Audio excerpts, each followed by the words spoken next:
Jimmy Butler, he's a very interesting player to me. He's like, oh shoot, I don't know where to go with the ball because I haven't been able to think. It was a great series. Game 4 was one of the best games I've ever watched in my entire life. Now LeBron's a 4-time champion, and Anthony Davis gets his first. It's unacceptable. So happy when the Astros lost because it would definitely be a 2020 thing. Yeah, I was impressed by their game. Braden Point, Andre Palat, Nikita Kucherov, that was the best line in the playoffs, no doubt. Stay undefeated when they face the mighty Cowboys with Garrett Gilbert. Hey everyone, I'm Jared Sandler, and you're listening to Outsiders Opinions.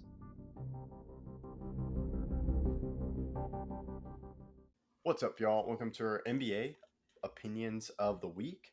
It's been a while, but now we're going to talk about NBA coaches before the season. We did this last year. We ranked by order of which team or coach would have the best record. And we reviewed it last year and middle of season. However, we have fewer coaches. We only have 4 coaches. We'll go, here are their names. The Jazz got Will Hardy. The Lakers, new coaches, Darvin Ham.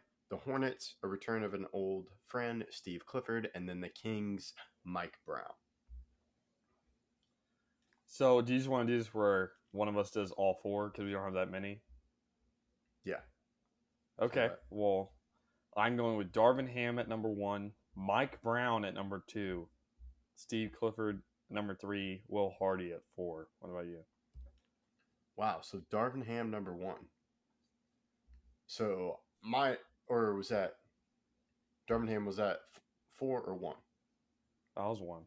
Okay. All right. So mine is Steve Clifford, number 1, Hornets. Then the Lakers is Darvin Ham. Then the Kings with Mike Brown, and number 4 is Will Hardy. Okay. So we have everyone at a different spot besides of Hardy. We both have at 4. Wow. Why do you have Darvin Ham number 1 at Lakers? I think the Lakers are going to have a rebound season, enough for where they're going to be above these teams. I don't really trust the Hornets because of their defense. I don't really trust the Kings because they're the Kings, and the Jazz have lost all their good players. I just think of these 4 teams, the Lakers are probably the best. So just to make sure, Kings you have at number 2? Yes. Wow. I think the Kings will make the plan. Really? So, okay, I see that, but so do you have the Hornets? The West always has better records. So even if the Hornets make the playoffs as an 8th seed, there's a chance that a play-in team in the West has a better record. Really? I'm surprised we're disagreeing this much on Hornets. We're just disagreeing this much. Jazz is kind of easy, though, because they're just tanking. Or quote-unquote tanking, since that's illegal in the NBA or frowned upon. Is it? I don't know if it's illegal. Maybe it's illegal to say you're tanking. But, I mean, tanking's very... Are you tanking? Well, I don't know. Do you think I'm tanking? I think if you say you're tanking, that's probably it. But are we cool? Are you cool if I go into a side tangent about Victor? Sure. Have you seen Victor? I can't say his last name. It's Wembanyama. Wembanyama. Did you see him next to Rudy Gobert? Yeah. I already knew he was 7'4", 7'3.5". I heard some of my friends talking about him, and then I just saw highlights yesterday, and I'm like, oh my goodness.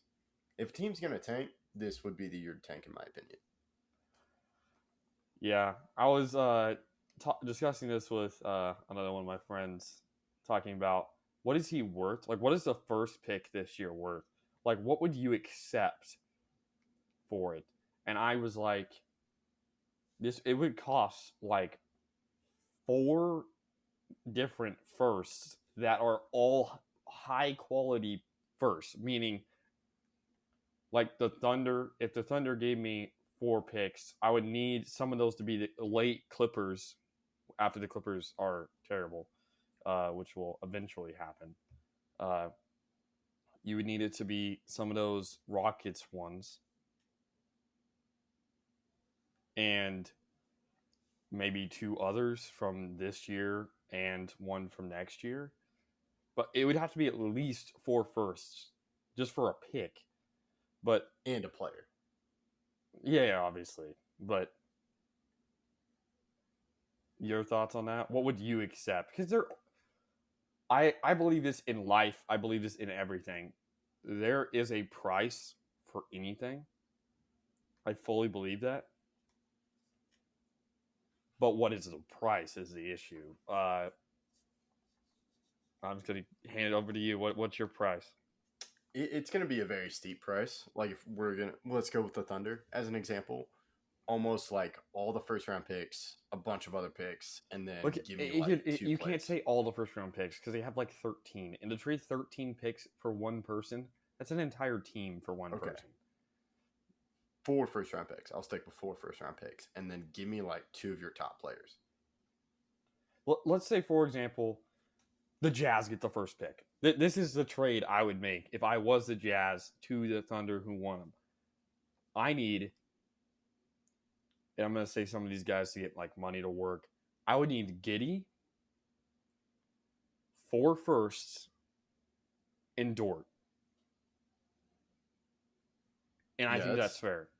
And I would give them also like Lauri Markkanen or Sexton to make the money work. Yeah, it's a steep price. I'm asking a lot because some of the threes Victor made. It's not the threes that are amazing. I've seen KP hit far threes. I've seen Dirk hit far threes. I know you're talking about also the one where he's falling away. I've seen Dirk make fading threes before. And I know Dirk's 7'1" and he's 7'3", 7'3.5". It's not that big of a difference. What is the difference? Is his ball handling ability. That's the, oh no, this guy is otherworldly. Because there is about 2 people in the league who I think could guard Victor. 2. Could seriously guard Victor. Do you want me to guess? Or Yeah. I'm going to guess Giannis.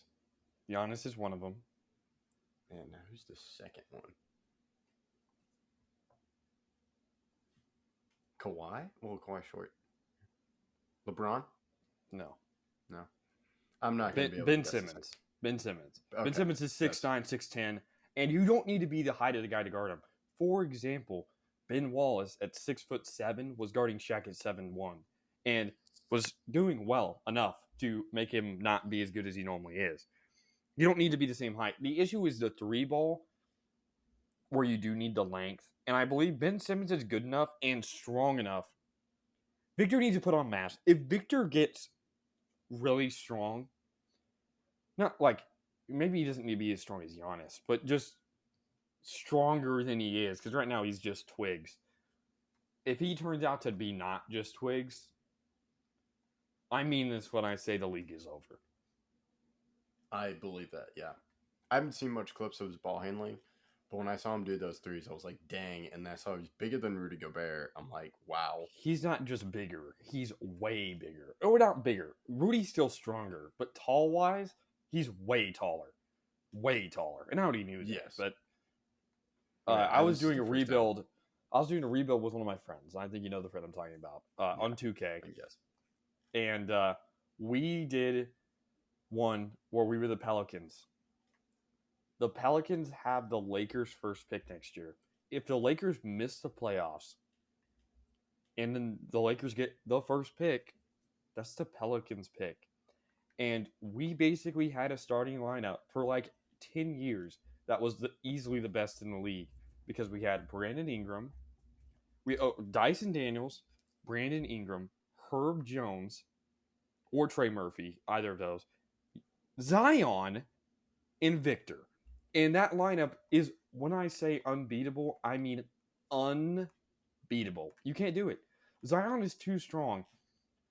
Let me put it this way. You cannot have 2 people on the same court who can guard Victor and another guy on the same court that can guard Zion. Unless you compile the greatest defenders in the league by far. That's fair. So yeah, I think that's good. Little tangent. Now back to why don't you believe in the Hornets? Defense. They also lost Miles Bridges. Oh yeah, that's a fair point. All right, I'm believing in the Hornets because I think LaMelo Ball is going to take another step. I think they have some developing centers, and we'll see how they do on defense.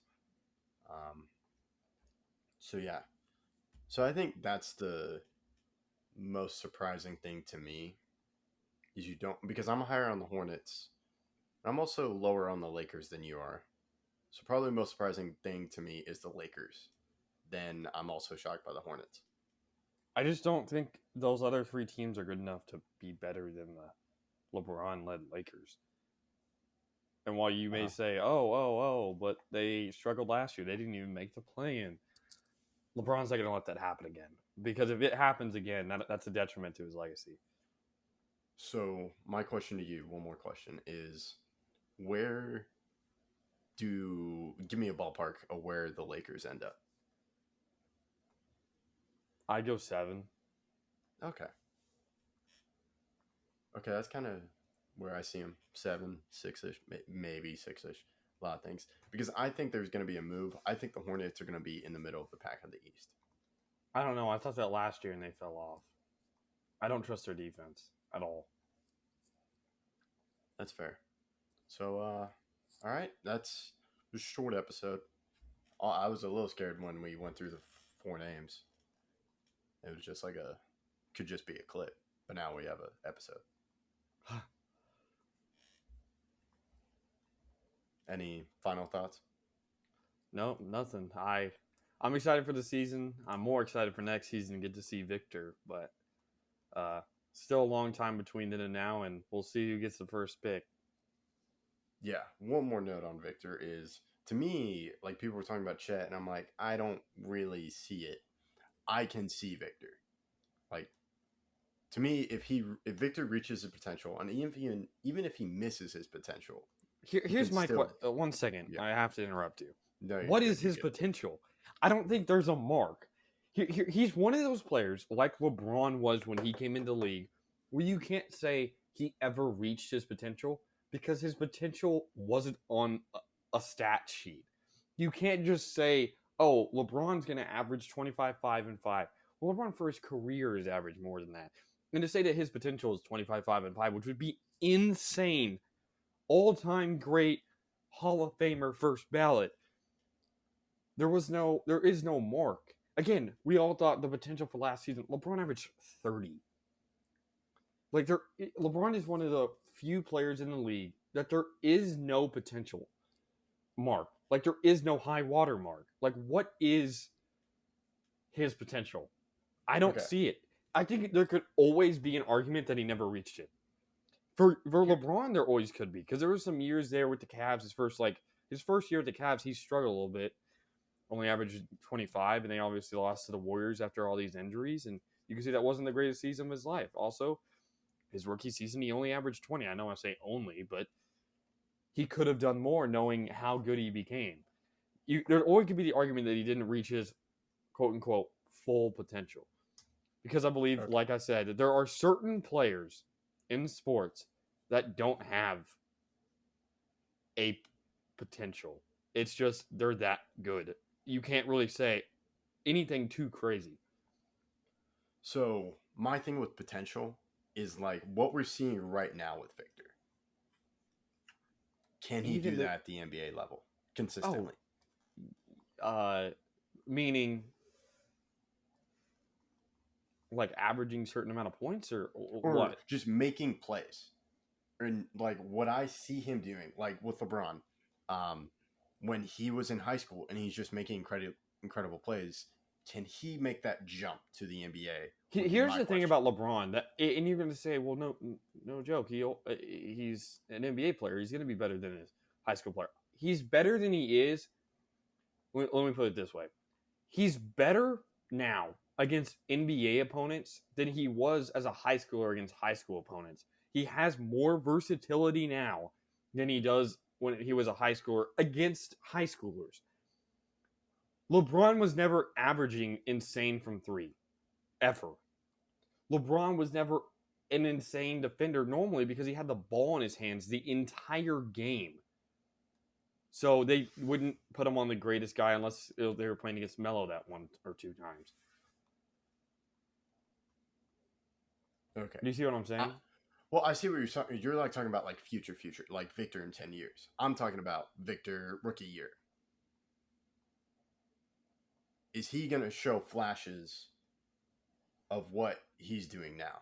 To me, that's when I see like in the NBA player. And then like you can talk about he can get bigger. And then to me, that's like 4 years down the line because then he's gained muscle. So that's what I mean by like potential. Like